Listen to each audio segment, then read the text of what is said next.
So guys, we are back again with another colour grading tutorial. This one we're going to be doing a colour grading tutorial of Sam Colder, but before we get into any of that, I just wanted to mention just to go and check out my Instagram, that is Sebastian_JWB. Yeah, go check it out if you like some of the photos.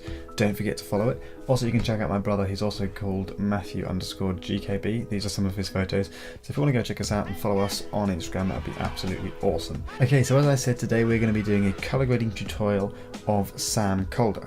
Now, before we get into this, I just want to say really briefly, this isn't me telling you to go out and directly copy his style. I'm just saying if you wanted to get a similar look or take an idea from his photos, this is how you go about doing this. I highly recommend you just go and create your own style and do your own thing. Now, with that said, what you want to take into account before you do anything with colour grading is you want to make sure you take a photo that is in a very similar style to what Sam Colder does. So you'll see he has got these sort of evening shots.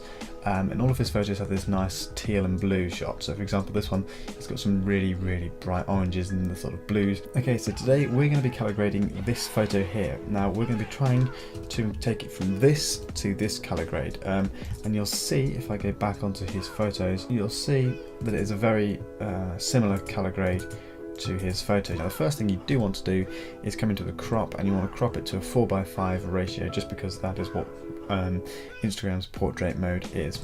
So once we've done that, we're going to just mess around with the basic slider. The first thing we're going to want to do is increase the temperature just a bit, so I'm going to bring it up to about 5,200, something around there, just because I want to bring a bit more of the orange into the sky, because of course it is a sunset. Now with the tint, we really don't want to do too much of this. I'm going to bring it up to probably about +2. Okay, so the next thing we're going to want to do is we are going to want to make this image a lot brighter, because obviously these shadows are incredibly dark, and you can see here his highlights are incredibly blown out. So if we come over to this slider here, we're going to bring up the exposure to about +0.3, something like that. And we're going to mess around with the shadows in a minute to bring those up. Now he does have a fair bit of contrast in his images, so I'm going to bring up the contrast slider to about +20. I'm actually going to bring the highlights down to about -70. Now I know I said he has overexposed highlights, but we are going to be dealing with that later in the HSL slider. The next thing we want to do is bring up the shadows, and we're going to want to bring them up quite a bit, probably to about +60, something like that. Now the reason, this is obviously going to change a lot for your image, but because mine is a sunset photo and the shadows are really dark, I'm going to need to bring it up by about that much. Now as for the whites and black sliders, we're going to bring them up by about 20, 30, something like that in the whites, and we're going to bring the blacks down to about -30 as well. Now this will add a bit of vibrance to your image, so we are going to bring down the saturation to about -25, and the vibrance we're going to bring up to about probably +20, something like that. Now, the last thing you can see is the clarity slider. We are going to bring the clarity down by about -20, something like that. You can see his images actually are quite soft. He does have some clarity in some of them, so for example here he has high contrast and maybe a bit of clarity as well, but we can mess around with that a bit later on. So if I bring up the clarity, it does look like that. So we're going to leave it at -20 for the time being and might come back to it. Okay, so the next thing is the tone curve. Now what you're going to want to do is just select this button down here, which means you've got the tone curve, which allows you to put these dots on it. I don't like using this tone curve. Right, okay, so we're going to want to bring up the mid highlights, and we're going to create basically just your standard S curve, and we're going to do it probably about this much, maybe about there, and we're also going to do it about there. So now you probably will notice in some of his photos, not all of them, he does have a slight fade in the blacks, especially some of his older ones, like here for example, those blacks are slightly faded out. So we are going to put a tiny bit of fade going on. We don't want to do too much because otherwise it can look very vintage. Okay, so now we're going to move on to the hue slider. Now as I said earlier, he does have that orange and teal look, so what we're going to do is bring up the reds to about +20, just to bring some more of those oranges in. So on about +20. Now with the oranges, we're just going to leave them possibly where they are, maybe bring them down by about -7, something like that. You don't want to bring it too far either way, otherwise it can go too pink or too green. As with the yellows, we're going to bring those down all the way to -100, and also with the greens all the way to -100. Now as for the aquas and blues, I'm going to bring the aquas up just a touch to about +40, something like that. That's just to keep some of the blue in the image, while we then bring down the blues to about -20, which will give us that teal look. Now you can see if I bring it all the way down, we get this really green look up here, which doesn't actually look that nice. So we're going to bring that down to about -20, something like that. Now as for purples and magentas, there are really no purples or magentas in this photo, so we're just going to leave those on 0. Now obviously with your photo it may be different. You may find that actually you've got a lot of purples and magentas and less of each colour, so you may have to adjust it differently. You can see that we are gradually getting there towards his image. Now the next thing is the saturation slider. He has, again, his oranges and greens are fairly saturated, as you can see up here and around the base of the pool. So we're going to bring up the saturation for the reds up to about +5, something like that. The oranges really just probably to about 1, not an awful lot. Now the yellows and greens, we're going to bring down the yellows by about -60, just because we don't want the oranges to be totally saturated and too oversaturated. Now for the aquas, we're going to bring the aquas up to about +10, and we're going to bring the blues down to about probably about -50 something. Other than the ones where he's got a pool in shot, or he's somewhere tropical, for example, like this, where the blue is the main focus of the image, you will see that he does desaturate his blues really quite heavily. So obviously the sky here is really quite desaturated.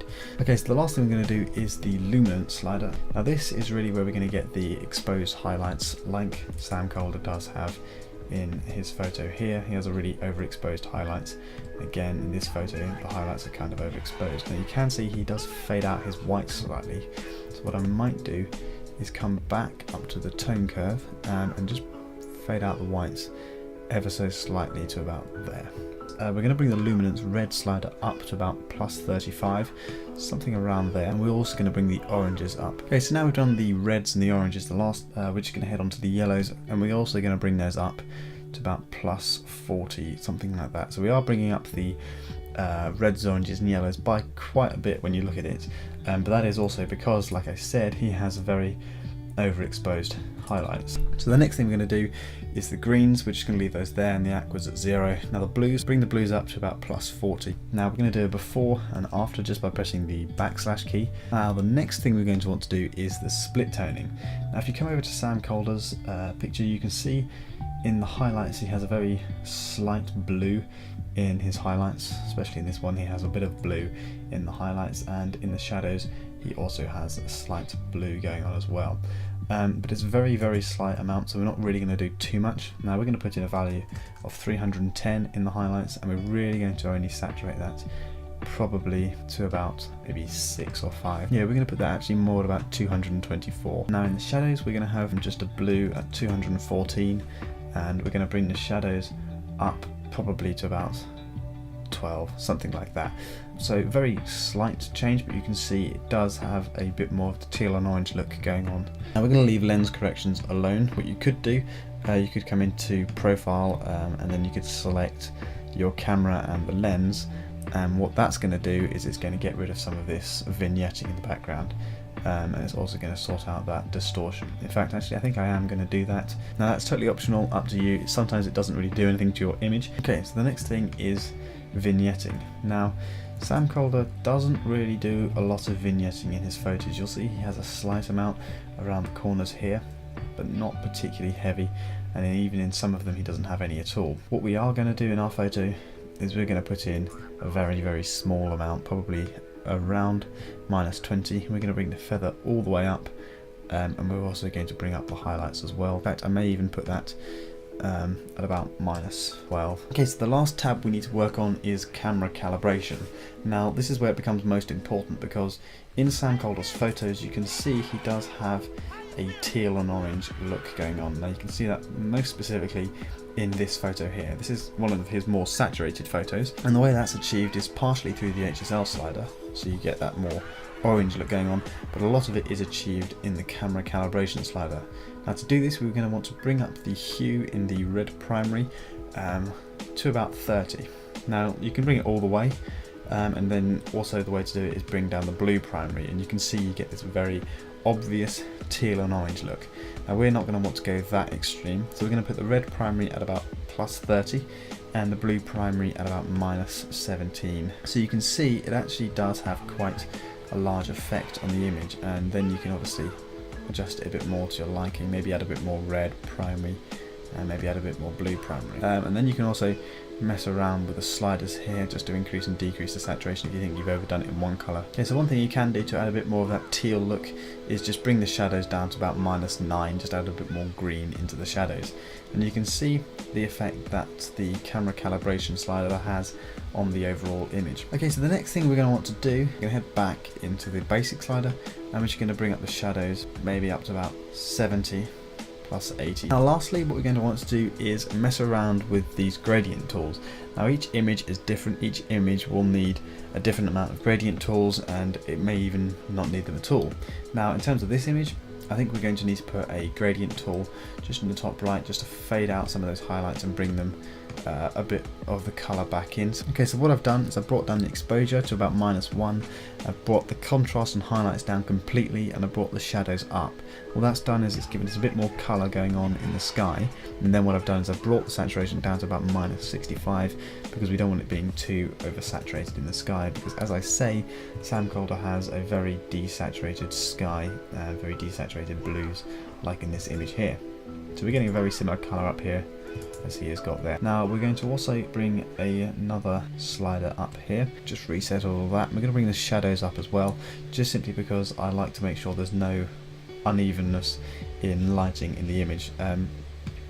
One thing I am going to do is bring up the clarity slider just a little bit to about +20. All I'm really doing here is making sure the lighting on this side is the same as the lighting on this side of the overall image. Okay, and then maybe bring the exposure up ever so slightly as well. This is the before, this is the after. If we do go ahead and compare that to one of Sam Colder's photos, you can see we are a very similar photo. That is basically how you would colour grade like Sam Colder.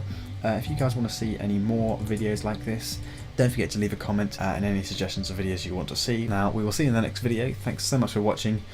Live long and prosper.